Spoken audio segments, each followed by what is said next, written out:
Hello दोस्तों। मुझे उम्मीद है कि आप सभी अच्छे होंगे। दोस्तों, अब हम एनालिसिस करेंगे निफ्टी 50 का। ध्यान रखना, ये वीकली एनालिसिस है। इसे डेली एनालिसिस के साथ मिक्स मत कर देना, क्योंकि यहाँ पे टाइम फ्रेम जो चलने वाला है, वन डे का टाइम फ्रेम चलने वाला है। जो हम डेली एनालिसिस करते हैं वो 15 मिनट के टाइम फ्रेम पे करते हैं। और आपको डेली एनालिसिस की वीडियो प्रोवाइड की जा चुकी है कि मंडे को क्या होने वाला है। आपको अलग अलग दो वीडियो प्रोवाइड की गई है, एक निफ्टी 50 की और दूसरी हमने बैंक निफ्टी की आपको प्रोवाइड की है। यहाँ पे हम वीकली देखेंगे कि वीकली किस तरह की सिचुएशन बन सकती है, मार्केट किस लेवल पे सपोर्ट ले सकता है, कौन कौन से इंपॉर्टेंट लेवल रह सकते हैं, कहाँ तक मार्केट का मोमेंटम हो सकता है। इन सारी चीज़ों का डिस्कशन करेंगे।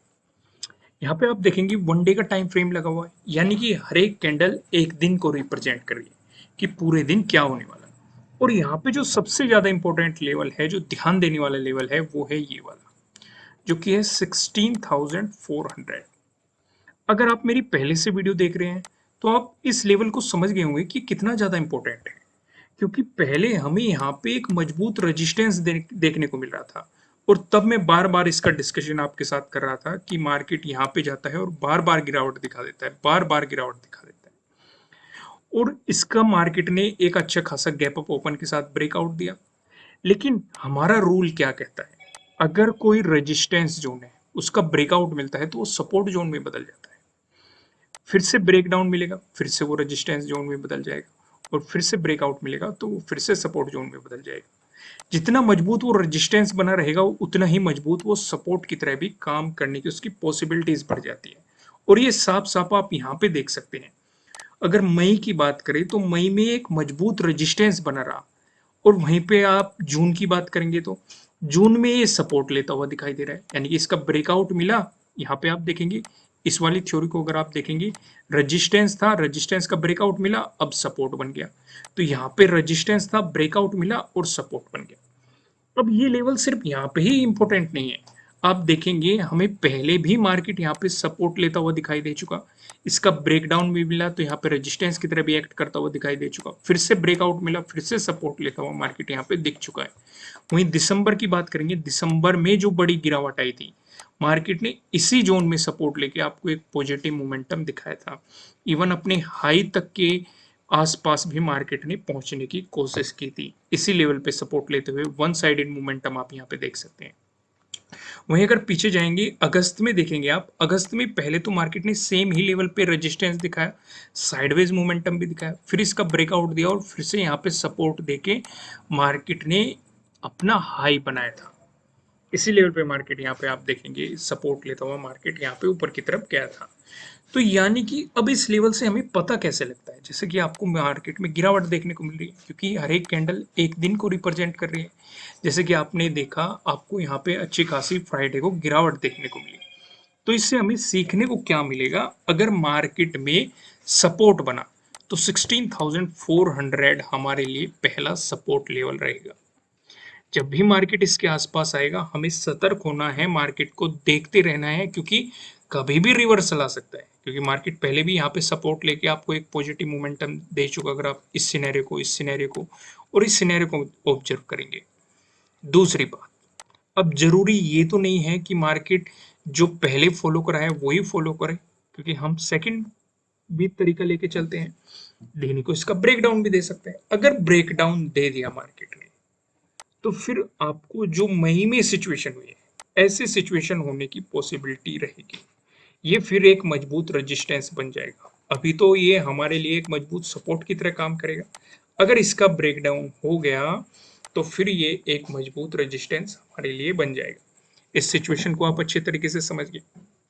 अब थोड़ा सा आगे बढ़ते हैं, बाकी और चीजें भी देखते हैं जो हमें मार्केट में दिखाई दे रही है। अब यहाँ पे आप देखेंगे, इसका मैंने पहली बार भी, लास्ट वीक भी जब डिस्कशन किया था इसका। अब इसमें समझाने का ज़्यादा कुछ नहीं है, सिर्फ और सिर्फ मैं आपका ध्यान एक ही तरफ को ले जाना चाहता हूँ। मार्केट एक रेंज में चल रहा है। यहाँ पे ऊपर देखेंगे आप रेजिस्टेंस, यहाँ पे दो ध्यान देने वाली बात है। पहला, हमें मार्केट की रेंज पता चल रही है। दूसरा, आप देखेंगे नीचे मार्केट का सपोर्ट दिखाई दे रहा है, तो रेंज तो हमें पता चल रही है। दूसरी बात यहाँ पे ध्यान देने वाली कौन सी है, अगर आप देखेंगे जब जब मार्केट रेजिस्टेंस जोन के पास गया है, अचानक से गिरावट देखने को मिली। यानी कि बड़ी गिरावट, आपको एक बड़ी अपर शैडो दिखाई देगी जब जब मार्केट ने रेजिस्टेंस को टच किया है।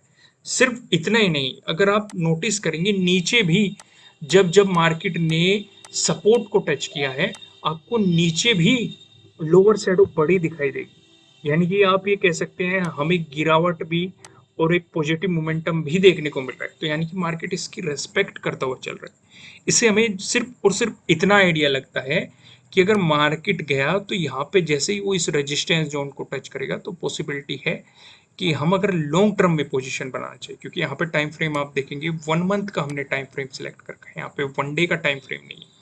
तो इस रेंज को भी आप ध्यान रख के चलेंगे। हालांकि ये इस वीक इतनी ज़्यादा इंपॉर्टेंट नहीं रहेगी, ये इंपॉर्टेंट तब रहेगी अगर आपको अचानक ही बड़ी गिरावट देखने को मिले या फिर बड़ी ही तेजी का मोमेंटम देखने को मिले, तब आपको इस पे नजर रखनी है, नहीं तो इस पे नजर रखने की जरूरत नहीं है। जैसे कि आप यहाँ पे देखेंगे तेजी का मोमेंटम देखने को मिला, फिर गिरावट देखने को मिली, यहाँ पे आप देखेंगे गिरावट तेजी। तो इस तरह की सिचुएशन में मतलब जब अचानक ही बड़ा मूव आ जाए, चाहे वो ऊपर की तरफ हो या नीचे की तरफ, तब आप इसे देखेंगे, नहीं तो अवॉइड करेंगे। आगे बढ़ते हैं। यहाँ पे देखेंगे, यहाँ पे हम एक चीज और नोटिस कर रहे हैं, यहाँ पे टाइम फ्रेम देखेंगे आप 1 वीक का टाइम फ्रेम सिलेक्ट कर रखा है। देखो हमने पूरे वीक का ऑब्जर्वेशन करने के लिए अलग अलग टाइम फ्रेम पे देखा है। यहाँ पे आप देखेंगे इन ट्रेंड लाइंस को देखो, यहाँ पे हमें एक पैटर्न नोटिस हो रहा है। मार्केट बार बार यहाँ पे रेजिस्टेंस की तरह एक्ट करता है, फिर इसका ब्रेकआउट दे देता है और पॉजिटिव मोमेंटम दिखाता है, फिर हमारी नई रेजिस्टेंस लाइन बनती है, यहाँ पे आप देखेंगे फिर से रेजिस्टेंस की तरह एक्ट करता है, फिर से इसका ब्रेकआउट दे देता है, फिर से पॉजिटिव मोमेंटम दिखाता है। अब फिर से मार्केट इस पे रेजिस्टेंस की तरह एक्ट कर रहा है और इसका ब्रेकआउट भी मिल चुका है। तो अगर हम इस सिनेरियो को देखें और इस सिनेरियो को देखें, इसका मतलब मार्केट में पॉजिटिव मूव आना चाहिए। अगर इन सिचुएशंस को देखें हम, तो आपको ये भी ध्यान रखते हुए चलना है, क्योंकि फिर से हमें 2 बार इन ट्रेंड लाइन का जब ब्रेकआउट मिला है, हमें अपसाइड मूव मार्केट में देखने को मिले और फिर से हमें इस ट्रेंड लाइन का ब्रेकआउट मिल रहा है, तो फिर से हमें अपसाइड मूव मार्केट में देखने को मिलेंगे। ये सिचुएशन आपको ध्यान में समझ में आ गई। देखो ऐसी पॉसिबिलिटी है, मिलेंगे नहीं मिलेंगे वो एक अलग बात होती है, पर लेकिन हमारा काम होता है एक ऑब्जर्वेशन करना, सिनेरियो को समझना कि पहले क्या हुआ, ऐसी स्थिति में मार्केट ने पहले कैसे रिएक्ट किया था, तो अब की बार कैसे रिएक्ट कर सकता है। तो उसका अपोजिट भी हो सकता है, तो उसके अपोजिट से बचने के लिए स्टॉप लॉस होते हैं, आपको प्रॉपर स्टॉप लॉस लगाना चाहिए। आगे बढ़ते हैं। अब यहाँ पे देख लेते हैं प्राइस एक्शन की मदद से सपोर्ट और रेजिस्टेंस कहाँ पे बन सकते हैं। 1 डे का हमने फिर से टाइम फ्रेम यहाँ पे लगा रखा है। अगर निफ्टी 50 में आपको गैप अप ओपनिंग देखने को मिली या फिर फ्लैट ओपनिंग देके मार्केट ने आपको पॉजिटिव मोमेंटम दिखाया, इन दोनों ही सिचुएशन पे जो हमें रेजिस्टेंस नजर आ रहा है, ये 17,000 पे हमें रेजिस्टेंस यहाँ पे देखने को मिल रहा है। यहाँ पे आप देखेंगे 17,000 पे आपको रेजिस्टेंस देखने को मिला। अब इसकी बात करें तो हमें एक तो मई में यहाँ पे रेजिस्टेंस देखने को मिला था, इवन अप्रैल में आप देखेंगे सपोर्ट यहाँ पे देखने को मिला था, मार्च में देखेंगे, मार्च में हमें मार्केट ने रेजिस्टेंस भी दिखाया, ब्रेकआउट देने के बाद सपोर्ट भी दिखाया है। फरवरी में देखो आपको यहाँ पे सपोर्ट देखने को मिला था। फिर आप जनवरी में देखो, जनवरी में भी आपको सपोर्ट दिखाई दे रहा है। दिसंबर में आप देखेंगे, दिसंबर में पहले सपोर्ट दिखाया, ब्रेकडाउन देने के बाद मार्केट ने यहाँ पे रेजिस्टेंस की तरह एक्ट किया। नवंबर के एंड में भी हमें यहाँ पे सपोर्ट देखने को मिल रहा है। अगर आपको इसका ब्रेकआउट मिलता है, उसके बाद जो हमें रेजिस्टेंस नजर आ रहा है, ये 17,200 पे हमें यहाँ पे रेजिस्टेंस देखने को मिल रहा है। अब ये आप यहाँ पे देख सकते हैं कब कहाँ कहाँ मैंने ड्रॉ कर रखा है, आप पॉज करके देख सकते हैं कि कहाँ कहाँ पे हमें सपोर्ट रेजिस्टेंस देखने को मिल रहा है। अब यहाँ पे हम सीधा अपना दूसरा डिस्कशन करते हैं। अगर आपको गैप डाउन ओपनिंग देखने को मिली या फिर फ्लैट ओपनिंग देके मार्केट ने आपको नेगेटिव मोमेंटम दिखाया, इन दोनों ही सिचुएशन पे अगर पूरे वीक का डिस्कशन करें, जो हमें सपोर्ट बनेगा 16,400, पहला सपोर्ट आपको यहाँ पे बनेगा। अब 16,400 का डिस्कशन करने की तो बिल्कुल भी जरूरत नहीं, क्योंकि हमने इसे डिटेल में एक्सप्लेन किया है वीडियो के शुरुआत में ही। तो सेम वही थ्योरी यहाँ पे भी अप्लाई होगी, क्योंकि ये काफी इंपॉर्टेंट लेवल लग रहा था, इसलिए हमने इसे अलग से इसमें से निकाल के आपके साथ डिस्कस किया है, जिससे कि आप अच्छे तरीके से समझ सके। अगर इसका भी ब्रेकडाउन होता है, फिर जो सपोर्ट हमें नजर आ रहा है वो 16,200 पे हमें अपना अगला सपोर्ट यहाँ पे देखने को मिल रहा है। सिचुएशन क्लियर है। अब एक नजर हम पिवट पॉइंट पे भी डालते हैं, पिवट पॉइंट के हिसाब से कहाँ पे सपोर्ट और रेजिस्टेंस हो सकता है। अगर निफ्टी 50 में आपको एक पॉजिटिव मूव देखने को मिलता है, उस स्थिति में जो हमें पहला रेजिस्टेंस नजर आ रहा है ये 17,020 पे नजर आ रहा है। ध्यान रखना जो ये लेवल है ये वीकली लेवल है। यहाँ पे वन डे का मैंने टाइम फ्रेम लगा रखा है, वीकली एनालिसिस कर रहे हैं हम, यहाँ पे डेली एनालिसिस नहीं कर रहे। इन लेवल्स को डेली एनालिसिस के लेवल के साथ मिक्स मत कर देना, उसकी वीडियो आप अलग से जाके देखिए, चैनल पे अपलोड है। अगर आपको इसका ब्रेकआउट मिलता है, जो हमें दूसरा रेजिस्टेंस नजर आ रहा है ये 17,346 पे नजर आ रहा है। अगर आपको इसका भी ब्रेकआउट मिलता है, जो हमें तीसरा रेजिस्टेंस नजर आ रहा है ये 17,879 पे नजर आ रहा है। वहीं अगर निफ्टी 50 में आपको नेगेटिव मोमेंटम देखने को मिलता है, उस स्थिति में जो हमें पहला सपोर्ट नजर आ रहा है ये 16,176 पे नजर आ रहा है। अगर इसका ब्रेकडाउन होता है, जो हमें दूसरा सपोर्ट नजर आ रहा है, दूसरा सपोर्ट बताने से पहले मैं आपको बता दूं किसी भी तरह का ना तो कोई बाय रिकमेंडेशन है, ना ही कोई सेलिंग रिकमेंडेशन है। ये जस्ट एजुकेशनल पर्पज से बनाई गई एनालिसिस वीडियो है।